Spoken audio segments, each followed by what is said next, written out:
Hello friends, welcome back to our YouTube channel GK with me. तो आज की इस क्लास में हम पढ़ेंगे सीडीपी का हमारा जो नेक्स्ट चैप्टर है। इसमें मैं आपको थ्योरी के बारे में पढ़ाने वाली हूँ। इसमें मैं आपको एरिक एरिक्सन की थ्योरी के बारे में पढ़ाऊंगी। आपको पता है इससे पहले हम 7 to 8 क्लासेस जो है वो सीडीपी की पढ़ चुके हैं। उसमें मैंने आपको एक गार्डनर की थ्योरी कराई थी, बाकी सारा मैंने आपको कंसेप्चुअल पढ़ाया था। जिसमें जैसे मैंने आपको पढ़ाया था डेवलपमेंट का टॉपिक हो गया, सोशलाइजेशन का टॉपिक हो गया, मोटिवेशन का टॉपिक हो गया, तो ये सब हम पढ़ चुके हैं। आज जो हमारी क्लास का जो मेन मोटिव है वो एरिक एरिक्सन की थ्योरी को हम इस क्लास में पढ़ने वाले हैं, क्योंकि ये हमारी इंपॉर्टेंट है और ये थ्योरी प्रीवियस ईयर में पूछी गई है। इससे पहले जो 2022 में एग्जाम हुआ था उसमें भी इस थ्योरी से क्वेश्चन आया था। अगर आज मेरी थोड़ी आवाज़ सही ना हो तो प्लीज़ इसे एडजस्ट कर लेना। आज मेरी तबीयत खराब है और मुझे लगा चलो क्लास तो बना ही देती हूँ। 2 दिन से मैंने क्लास नहीं बनाई सीडीपी की, तो थोड़ा एडजस्ट कर लेना, ठीक है। अगर आवाज़ थोड़ी सही ना आए तो, बाकी वैसे तो सही आएगी आवाज़, बट लाउडनेस थोड़ी सी कम रहेगी। आज मैं आपको पढ़ाऊंगी एरिक एरिक्सन की थ्योरी। उनकी थ्योरी का जो नाम है, सबसे पहले तो हमें इनकी थ्योरी का नाम पता होना चाहिए कि हर जितने भी साइकोलॉजिस्ट हैं उन्होंने कौन सी थ्योरी दी है और उनकी थ्योरी का नाम क्या है, क्योंकि कई बार एग्जाम में सीधा साइकोलॉजिस्ट और उनकी थ्योरीज के नाम पूछ लिए जाते हैं और उसमें हमें मैच करना होता है कि कौन सी थ्योरी किसकी है। तो ये आपको अच्छे से पढ़ना है। एरिक एरिक्सन की थ्योरी का नाम है मनोसामाजिक विकास का सिद्धांत, ठीक है। यहाँ पर 20वीं शताब्दी के उत्तरार्ध में एरिक एरिक्सन ने जोआन एरिक्सन के साथ मिलकर मनोसामाजिक विकास का सिद्धांत दिया था। तो आपसे पूछा जाए मनोसामाजिक विकास का सिद्धांत किसके द्वारा दिया गया है, तो आपको टिक करना होगा एरिक एरिक्सन, ठीक है। इन्होंने एरिक एरिक्सन ने जोआन एरिक्सन थे उनके साथ में मिलकर 20वीं शताब्दी के उत्तरार्ध के आसपास मनोसामाजिक विकास का सिद्धांत दिया। साइको सोशल थ्योरी भी हम इनको कहते हैं। इस सिद्धांत के अनुसार इनका ऐसा मानना था कि चाहे हमारे यहाँ पर कोई भी इंसान है, चाहे वह स्वस्थ है, चाहे विकासशील देशों में रहता है, कहीं भी है, उनको ना अपनी लाइफ में 8 स्टेजेस से क्या करना पड़ता है, गुजरना पड़ता है।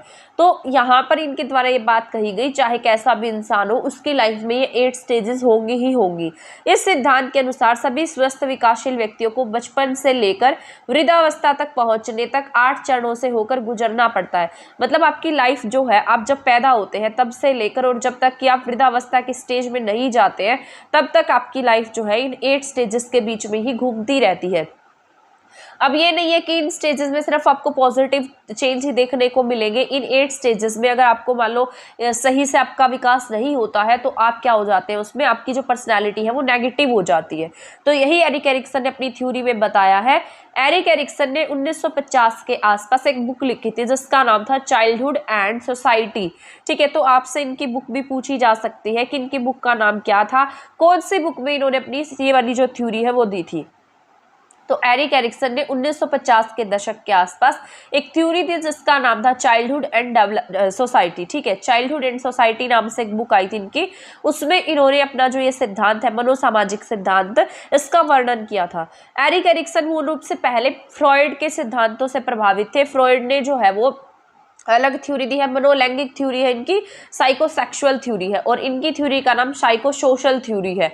इनकी थ्योरी मनोसामाजिक है, उनकी थ्योरी जो है वो क्या बोलते हैं उसे, मनोलैंगिक थ्योरी है, ठीक है। तो आपको ये बात याद रखनी है। तो ये ना पहले एरिक एरिक्सन से बहुत ज़्यादा प्रभावित थे, लेकिन जब ये इन सब बातों की डीप में गए तो इन्होंने जाना, गहराई में गए तब इन्होंने जाना कि जो पर्यावरण फैक्टर है ना वो कैसे इन सभी चीज़ों को प्रभावित करता है, कैसे डेवलपमेंट को प्रभावित करता है। तब इन्होंने अपनी खुद की ही जो पॉइंट्स हैं वो साबित किए, मतलब खुद की ही थ्योरी लिखी इन्होंने। फिर ये वहां से हटने लगे। तो यहाँ पर एरिक एरिक्सन ने मूल रूप से फ्राइड के विकास के चरणों में प्रभावित थे, लेकिन कुछ समय के बाद उन्होंने समझा, जब उस बातों की गहराई में गए तब उन्होंने जाना कि पर्यावरणीय कारक जो है वो मानव विकास को कैसे प्रभावित कर सकते हैं, ठीक है। तो ये सारे पॉइंट जो है आपको ये याद रख लेने हैं, एरिक एरिक्सन से रिलेटेड है और मोस्ट इंपॉर्टेंट है। तो यहाँ पर क्या आएगा, ये चाइल्डहुड एंड सोसाइटी नामक एक पुस्तक प्रकाशित की थी जिसमें उन्होंने ये सिद्धांत दिया था। उन्होंने अपना यह सिद्धांत वर्णित किया। एरिक एरिक्सन मूल रूप से किससे प्रभावित थे, फ्राइड के विकास के सिद्धांतों से प्रभावित थे। बाद में उन्होंने समझा कि ये क्या है, पर्यावरणीय कारक जो है वो क्या करते हैं, उसमें जो मानव विकास है उसको बहुत ज्यादा प्रभावित करते हैं। तो ये फ्रॉइड से दूर हटते गए।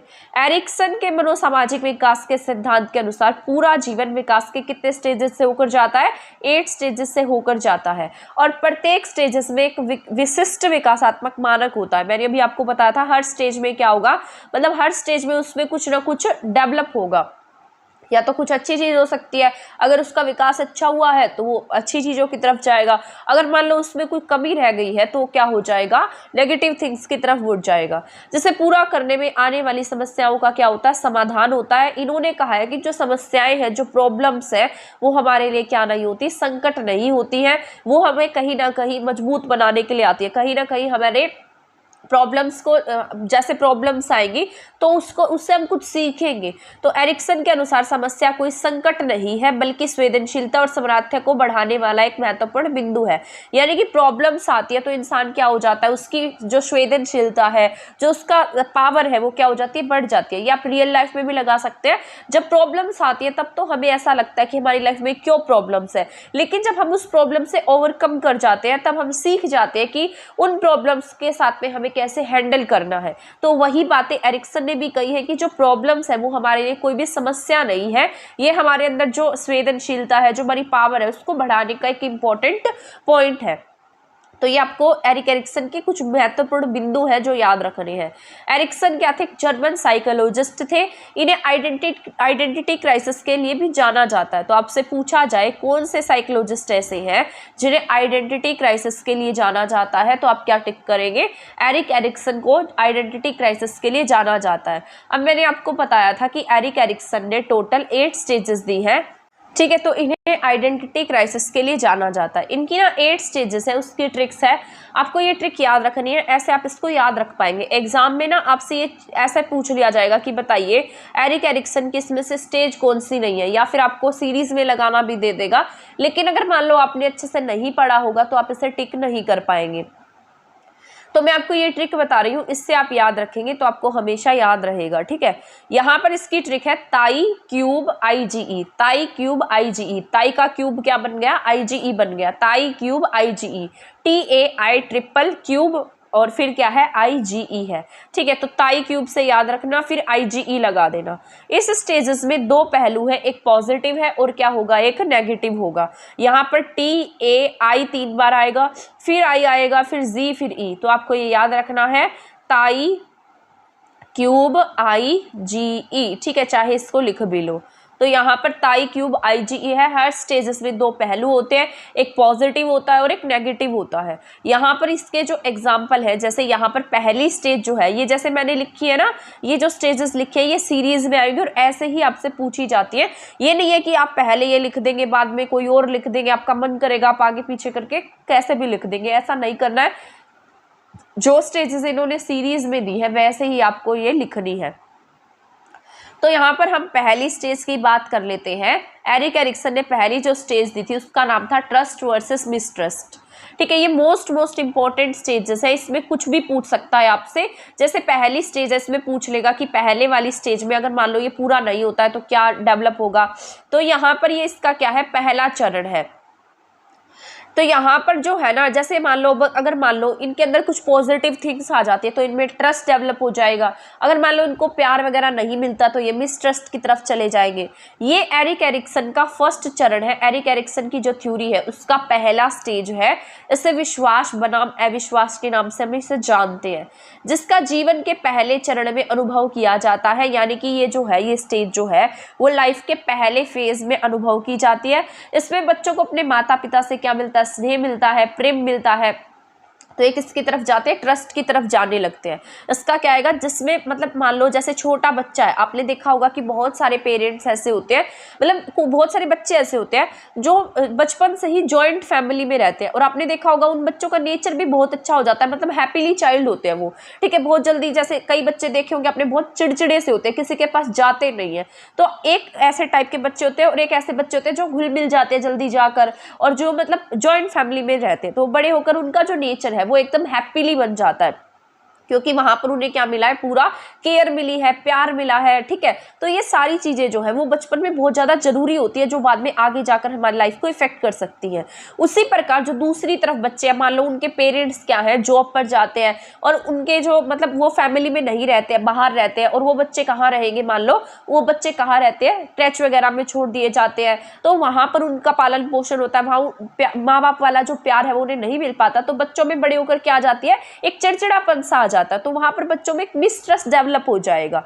तो यहाँ पर यही थ्योरी जो है, यही स्टेज जो है, इसमें पहले वाली में एरिक एरिक्सन ने यही बताने की कोशिश की है कि जो पहला चरण होता है उसमें अनुभव किया जाता है कि बच्चे को अपने माता पिता से अगर प्यार मिलता है, स्नेह मिलता है, तो बच्चा, उस बच्चे में क्या डेवलप होगा, ट्रस्ट डेवलप हो जाएगा। और वहीं अपोजिट साइड मान लो अगर बच्चे को प्यार नहीं मिला है, उसके माता पिता उसे छोड़ जाते हैं, उसे बहुत ज़्यादा प्यार नहीं करते हैं, तो बच्चा क्या हो जाएगा, इरिटेट हो जाएगा, बहुत प्रॉपर टाइम उसे नहीं मिल पाता है। तो उस बच्चे में बड़े होकर किसकी क्या भावना विकसित हो जाती है, एक मिसट्रस्ट की भावना विकसित हो जाती है। वो चाह कर भी ना एक ट्रस्ट सा डेवलप नहीं कर पाता है।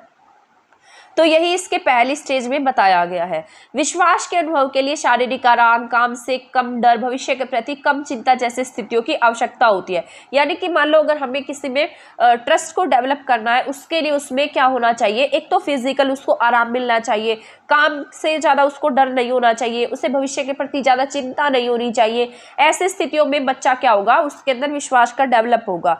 बचपन में जो विश्वास है वो संसार के बारे में क्या भरेगा, बच्चे में अच्छे विचार भरेगा। इससे बच्चा क्या होगा, एक तरीके से अपनी लाइफ में डेवलप करेगा और उसमें एक ट्रस्ट की भावना आएगी। तो यही आपका ट्रस्ट वर्सेस मिसट्रस्ट, ठीक है। तो ये 0 से 2 ईयर तक होता है। आपसे ये एजेस भी पूछी जा सकती है, कितने साल तक होगा, 0 से 2 ईयर तक होगा। और मैंने आपसे कहा था कि इसमें ना कुछ डेवलप होगा। तो जैसे ट्रस्ट वर्सेस मिसट्रस्ट है, इसमें बच्चे में होप डेवलप होती है। यहाँ पर ये एक पॉइंट ये भी है कि मान लो बच्चे की फीडिंग अच्छी हुई है, उसको मतलब अपनी मदर से अच्छी फीडिंग मिली है, तो क्या होगा, बच्चे में होप डेवलप हो जाएगी, एक ट्रस्ट डेवलप हो जाएगा। अगर बच्चे की अच्छी फीडिंग नहीं हुई है, उसे उतनी केयर और प्यार नहीं मिला है, तो बच्चा क्या हो जाता है, होपलेस हो जाता है। तो यही आपकी पहली स्टेज है, इसको आपको बहुत अच्छे से याद रख लेना है। आई होप आपको ये पहली स्टेज जो है वो अच्छे से समझ में आ गई होगी। इसको मैंने पूरा एक्सप्लेन करके समझा दिया है। मैं ऐसी उम्मीद रखती हूँ कि आपको ये समझ में आया होगा। मैंने इसमें जो एग्जाम्पल है वो आपकी लाइफ से रिलेटेड ही एग्जाम्पल दिए हैं, क्योंकि जब हम इसे अपनी लाइफ से रिलेट करके पढ़ते हैं तो हमें ये बहुत अच्छे से याद रहता है। इसके बाद हम चलते हैं हमारे सेकेंड पॉइंट पर, ऑटोनॉमी वर्सेस शेम, ठीक है। तो इसके बाद हम जो हमारा सेकंड पॉइंट है, ऑटोनॉमी वर्सेस शेम, ठीक है। तो ये सेकंड पॉइंट है, अभी मैंने आपको बताया था ताई क्यूब, ठीक है, IGE। तो पहला तो ट्रस्ट वर्सेस मिसट्रस्ट मैं आपको पढ़ा चुकी हूँ। अब सेकंड वाला जो है हमारा A से स्टार्ट होता है, ऑटोनॉमी वर्सेस शेम। ये होगा आपका 2 से 4 ईयर का। 2 से 4 ईयर का जो है इसको हम अर्ली चाइल्डहुड कह सकते हैं। आपको पता है ये 2 से 6 होता है अर्ली चाइल्डहुड वैसे आपका, लेकिन अब इसे हम किस में रखेंगे, अर्ली चाइल्डहुड वाली स्टेज में रखेंगे। तो ऑटोनॉमी वर्सेस शेम की जो एजेस है वो 2 से 4 ईयर है, इसे हम अर्ली चाइल्डहुड के नाम से जानते हैं। यहाँ पर जो बच्चा है उसमें किसका डेवलप होगा, अगर मान लो उसे यहाँ पर सभी चीज़ें मिली हैं, पॉजिटिव तरफ गया है, तो उसमें विल पावर जागृत होगी, उसमें कुछ काम करने की इच्छा होगी। तो ऑटोनॉमी वर्सेस शेम में क्या होता है, विल पावर जागृत होती है। फर्स्ट वाले में क्या हो रहा था, यहाँ पर अभी हमने फर्स्ट वाला पढ़ा था, तो उसमें होप डेवलप हो रही थी। तो ये पूछे जाते हैं एग्जाम में, तभी मैं आपको बता रही हूँ। इसके बाद यहाँ पर है, इस अवस्था में बालक दूसरों पर निर्भर रहना नहीं चाहते हैं, बल्कि अपने आप भोजन करना, कपड़े पहनना, ये सब काम खुद से करना चाहते हैं। आपने देखा होगा कि छोटे बच्चे जो होते हैं ना, जैसे 2 से 4 साल तक के होंगे, तो अपने आप काम करना पसंद करेंगे, अपने आप रोटी लेकर आएंगे, और जैसे उनकी मम्मा जो है थाली में खाना डाल कर देती होगी, तो अपने आप उठाकर अपने कमरे तक लेकर आएंगे। वो ये दिखाना चाहते हैं कि हम काम को क्या कर सकते हैं, अपने आप कर सकते हैं, हमें किसी की हेल्प की नीड नहीं है, ठीक है। और वहीं पर कुछ पेरेंट्स ऐसे होते हैं जो अपने बच्चों को काम करने देते हैं कि जाओ आप अपने आप खाना लेकर जाओ, अपने आप खाओ, तो वो बैठ जाते हैं, मतलब रोकते टोकते नहीं है ज्यादा। और वहीं पर एक दूसरे पेरेंट्स होते हैं जो बच्चों को मतलब नहीं ऐसे प्लेट नहीं लेकर जानी, गिर जाएगी, तुम्हें चोट लग जाएगी, आराम से बैठ जाओ, मैं अपने आप ला दूंगी, तुम्हें ये काम नहीं करना, वो नहीं करना, मतलब इस तरीके की बातें होती है ना। तो वहां पर जो बच्चे हैं ना, वो थोड़े से मतलब एक तरीके से उनके अंदर जो वो इंडिपेंडेंसी है वो नहीं आ पाती। जब वो बड़े होते तो उसी तरीके से रोक टोक वाली स्थिति में ही रहते हैं।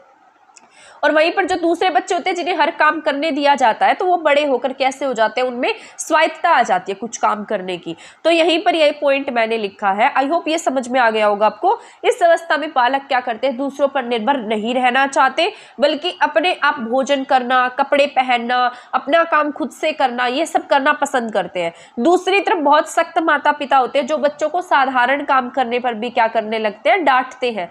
तो ये बात तो आपको हमेशा याद रख लेनी है जिससे बच्चों के अंदर क्या हो जाती है, संदेह की भावना आ जाती है। तो ये वही पॉइंट है।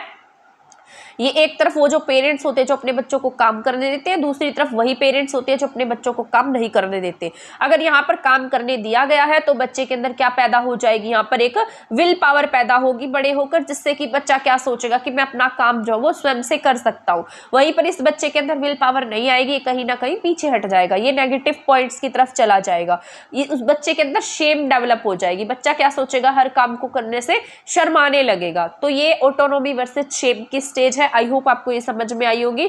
इस स्टेज को टॉयलेट ट्रेनिंग, मतलब यहाँ पर इसमें किसकी बात कही गई है, टॉयलेट ट्रेनिंग की बात कही गई है। अगर टॉयलेट ट्रेनिंग सही से हुई है तो यहाँ पर बच्चे में क्या पैदा हो जाएगी, विल पावर पैदा होगी। अगर उसको टॉयलेट ट्रेनिंग सही से नहीं दी गई है तो उसमें क्या हो जाएगा, शेम क्रिएट हो जाएगा। जैसे कुछ बच्चे होते हैं जो क्या करते हैं, बड़े थोड़ी सी मतलब अगर उनकी एज होती है 6-7 ईयर्स के होते हैं, 8 ईयर के होते हैं, तो भी अपने बेड पर टॉयलेट कर देते हैं, वॉशरूम कर देते हैं।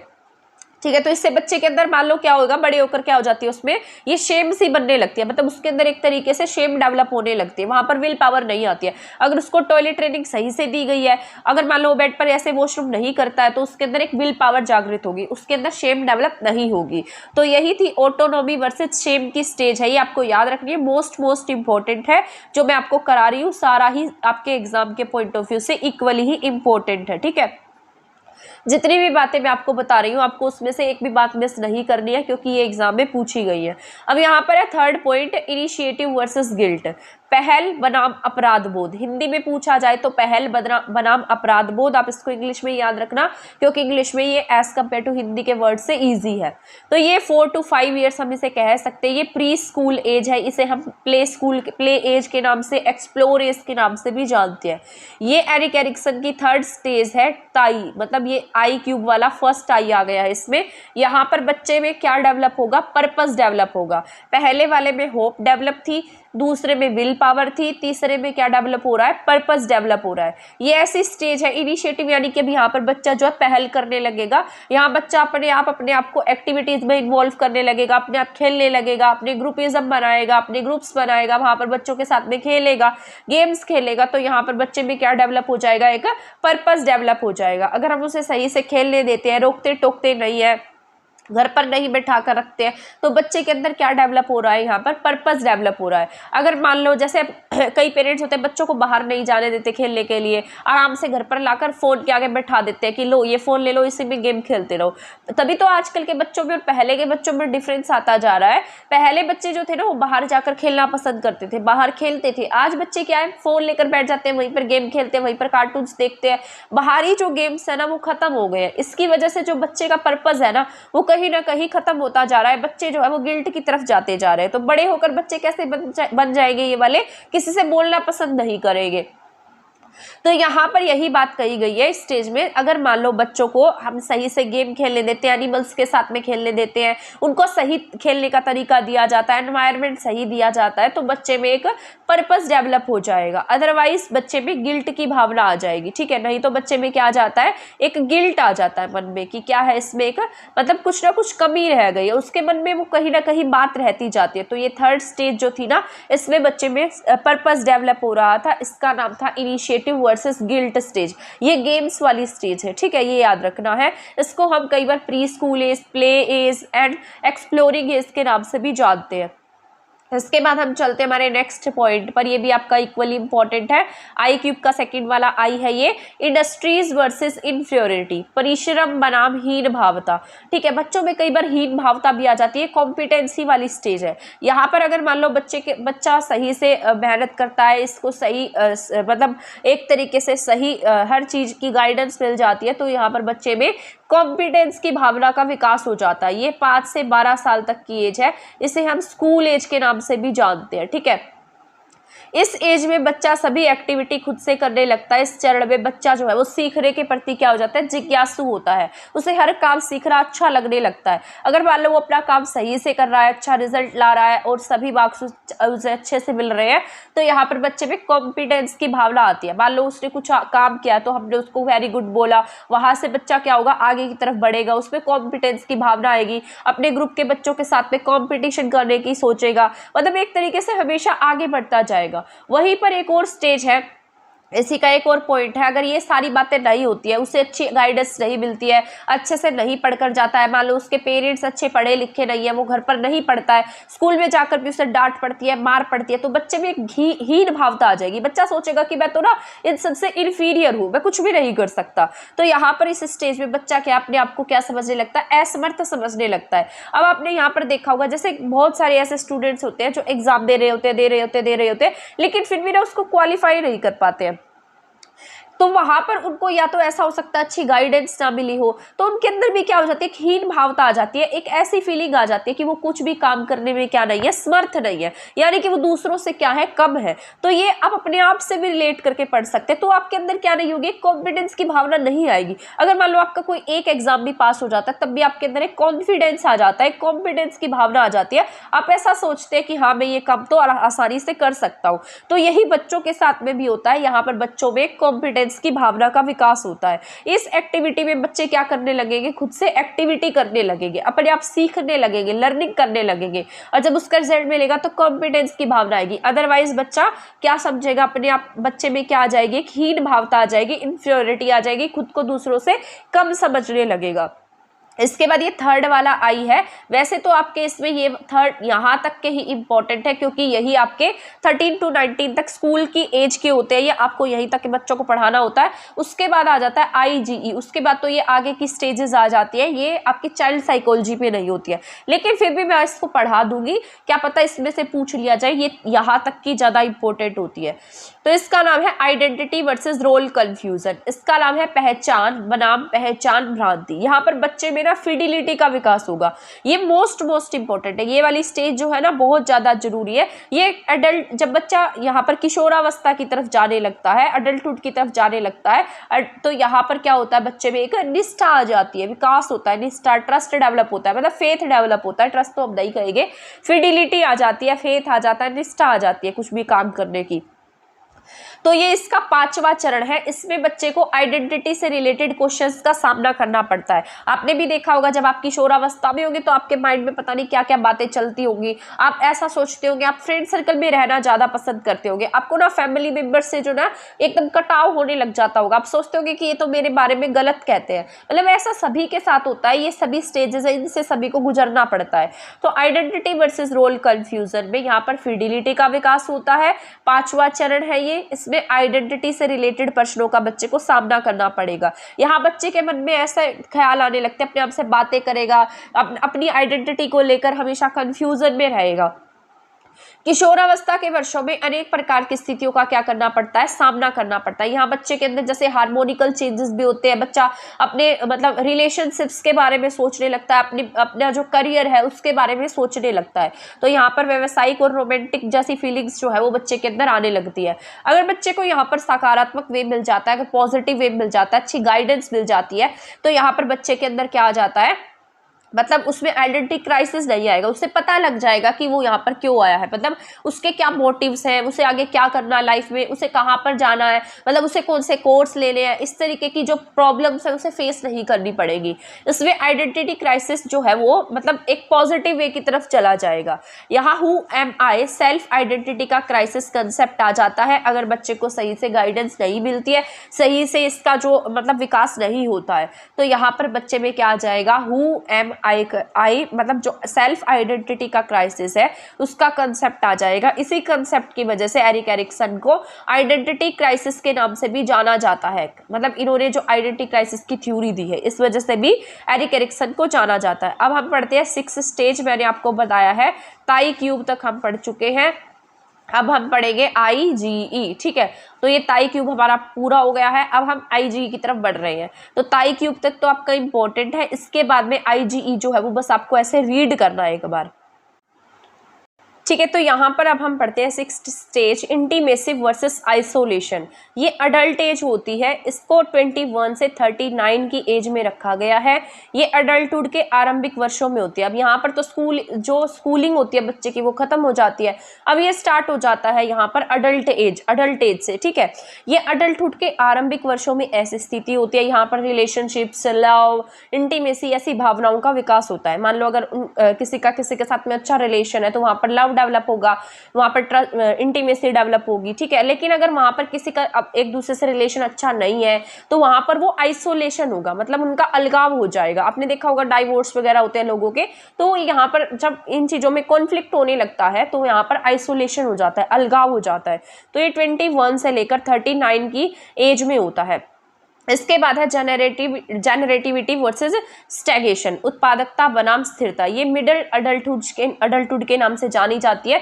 ये एरिक एरिक्सन की 7th स्टेज है। यहाँ पर ऐसा कहा जाता है कि ये चिल्ड्रन वाली एज नहीं है, यहाँ पर समाज कल्याण जैसी भावनाएं जो है इंसान में डेवलप होने लगती हैं कि उसे समाज के लिए अच्छा करना है, ये करना है, वो करना है, इस टाइप की फीलिंग्स होती है।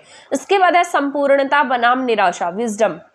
Ego integrity versus disappear. यहाँ पर ना अब ये जो इंसान है ना वो मतलब अब 65 प्लस के बाद में ये स्टेज आ जाती है। आपने देखा होगा कि कुछ जो घर, जैसे आपके घर में भी बुजुर्ग वगैरह होंगे तो आपने देखा होगा कुछ बुजुर्ग ऐसे होते हैं, कुछ जो बड़े होते हैं वो मतलब एक तरीके से जैसे अपनी पूरी लाइफ को एनालाइज करेंगे तो इसमें ऐसा आएगा कि मतलब ये क्या करने लगते हैं, एक तरीके से कई तो ऐसे होंगे जो बहुत चिड़चिड़े हो जाएंगे, जिन्हें कुछ भी सही नहीं लगेगा। एक होते हैं जो बहुत शांत होते हैं, उन्हें अपनी लाइफ में बहुत सुकून होता है कि हाँ हमने जो किया बहुत सही किया। अपनी पूरी लाइफ को एनालाइज करते हैं, देखते हैं कि हमने कहाँ पर क्या कमी रह गई हमारी, या फिर हमने अपनी लाइफ में कितना अचीव किया, कितना कुछ किया, अपने बच्चों के लिए क्या किया, उनकी फैमिली में अगर उनके बच्चों के रिलेशन सही है तो वो खुश रहेंगे। लेकिन अगर घर में कुछ सही नहीं है तो वो कैसे हो जाते हैं, उनकी जो मतलब एनालाइज करते हैं तो वो चिड़चिड़े टाइप के हो जाते हैं।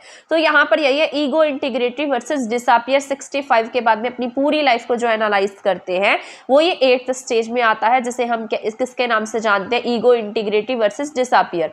तो अभी मैंने आपको एरिक एरिक्सन की 8 स्टेजेस जो है वो कंप्लीट पढ़ा दी हैं। इसमें मैंने आपको पढ़ाया है ताई क्यूब IgE से। ठीक है, तो इस फॉर्मूला से आपको याद रखना है ताई क्यूब IgE, ये मोस्ट इंपॉर्टेंट है आपका ताई क्यूब IgE, क्योंकि आपके एग्जाम में पूछा गया है। अभी मेरा मन तो कर रहा था कि क्वेश्चन पेपर उठाकर इसमें वो क्वेश्चन भी ऐड कर दूं जो पूछा गया है, बट फिर मैंने सोचा चलो वो सारे के सारे एक साथ करा दूंगी, प्रीवियस ईयर जो मेरे पास पड़े हैं, तो मैंने इसमें ऐड नहीं किया। ठीक है, तो यहाँ पर ये सारा आपका जो एरिक एरिक्सन की थ्योरी का है वो कंप्लीट हो चुका है। इसके बाद हम नेक्स्ट पढ़ेंगे कोई थ्योरी के बारे में, या फिर इंटेलिजेंस का टॉपिक मैं आपको नेक्स्ट क्लास में पढ़ाने वाली हूँ। तब तक आप ना हमारे चैनल के साथ बने रहिएगा। ये क्लासेस जो है वो आपके लिए बहुत ज़्यादा इंपॉर्टेंट है, ऐसे पूरा डिटेल से आपको कोई भी नहीं समझाने वाला है।